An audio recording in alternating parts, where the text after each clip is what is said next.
Le Grand Matin Sud Radio, 7h-10h.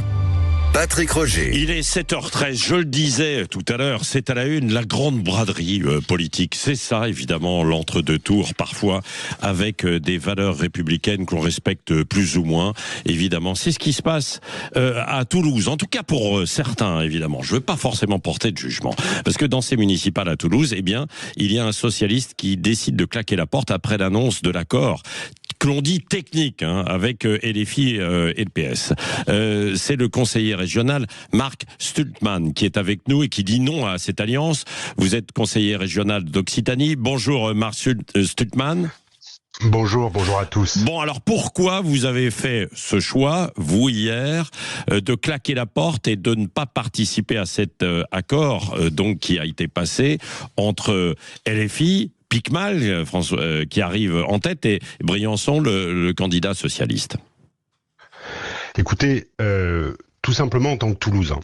En tant que Toulousain, on a demandé des clarifications sur la doctrine officielle de la France Insoumise, portée par Jean-Luc Mélenchon, autour des attentats qui ont ensanglanté Toulouse en 2012. Cette doctrine, elle est assez simple. Malheureusement, Jean-Luc Mélenchon a dit que c'était bateau, que c'était un petit personnage sorti du chapeau. Il a tenu des propos complotistes. Cette doctrine, elle n'a jamais été mise à distance par François Picmal. François Picmal souhaite être maire de Toulouse. François Picmal est quelqu'un de tout à fait respectable, ce n'est pas le sujet. Vous avez parlé avec lui? Vous avez échangé avec François Picmal? J'ai déjà eu l'occasion d'échanger avec lui ou avec des membres de son équipe. Oui. Pendant des années, on a demandé des clarifications parce que c'est un point important de l'histoire de Toulouse. François Picmal est professeur d'histoire et il n'a jamais souhaité amender cette doctrine officielle de la France Insoumise. Et pire encore, quand il écrit un livre sur l'histoire contemporaine de Toulouse, il oublie un événement, ce sont les attentats d'Otsaratora. Et ça, c'est peut-être, malheureusement, dans ce silence, dans le fait qu'il ne souhaite pas amender cette doctrine officielle de la France Insoumise, c'est révélateur.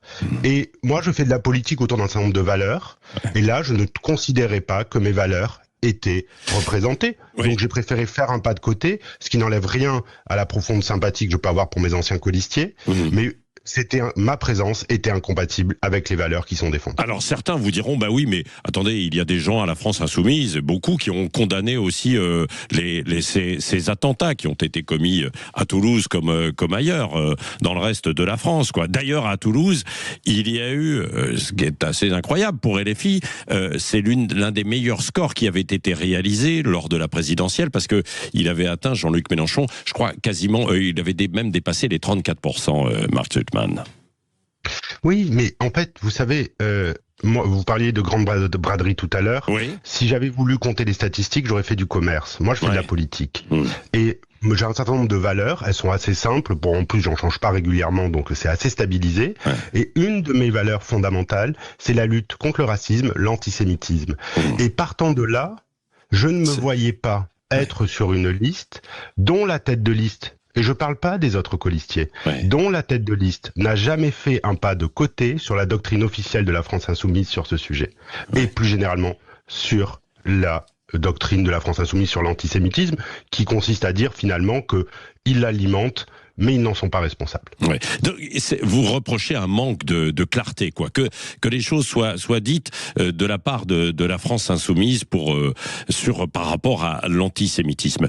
Parce que est-ce que vous pensez que du côté de LFI on joue sur l'ambiguïté, ou est-ce que il y a des convictions profondes?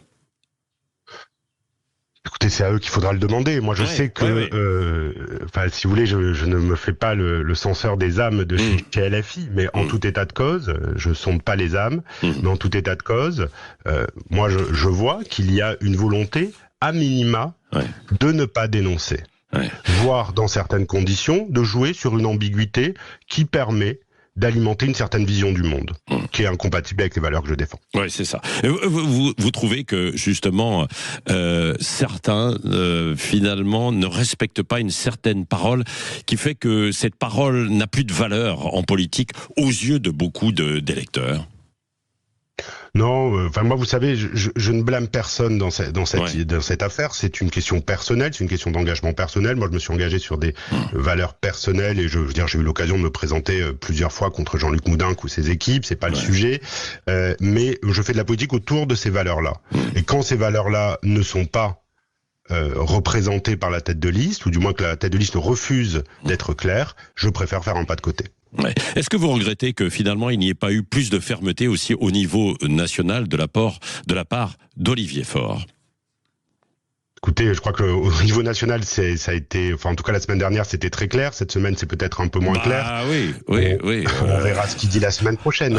Non, mais on l'a vu hier dans les déclarations, c'est-à-dire qu'il n'y a pas d'accord national, mais il peut y avoir localement des accords. Et il y en a beaucoup sur le terrain. J'ai cité en fait toutes les villes tout à l'heure. Alors, dernière question avec vous. Et certains vont dire que Marc Sulman, en faisant cela, vous faites le jeu de la droite. Qu'est-ce que vous leur répondez ? Écoutez, j'ai pas de leçon à recevoir en matière de socialisme. Moi, j'ai été candidat plusieurs fois contre Jean-Luc Moudenc ou ses équipes. J'ai toujours défendu les mêmes valeurs. Je veux dire, ce n'est surprenant pour personne que je défende cette question-là.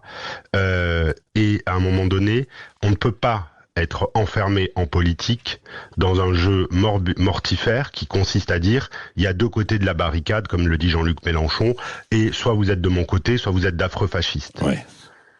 Voilà, moi je pense que la politique c'est aussi de la complexité et que si on n'est pas légèrement nuancé, eh bien on passe à côté du sujet principal, c'est que pour les Toulousains, il faut un maire qui comprenne l'histoire de Toulouse. Voilà. Et il appartient à François Piquemal de faire les clarifications nécessaires. Eh bien, ce sera peut-être fait demain soir, parce que demain, il y aura un grand débat avec Sud Radio, représenté par Christine Bouillot, et la Dépêche du Midi. Ce sera diffusé à 18h30 demain entre François Piquemal et Jean-Luc Moudenc, donc le maire sortant. Merci Marc Sulman, conseiller régional d'Occitanie, avec votre franchise d'avoir exprimé aussi avec vos mots la raison pour laquelle vous avez décidé de claquer la porte après cette alliance du PS avec la France insoumise.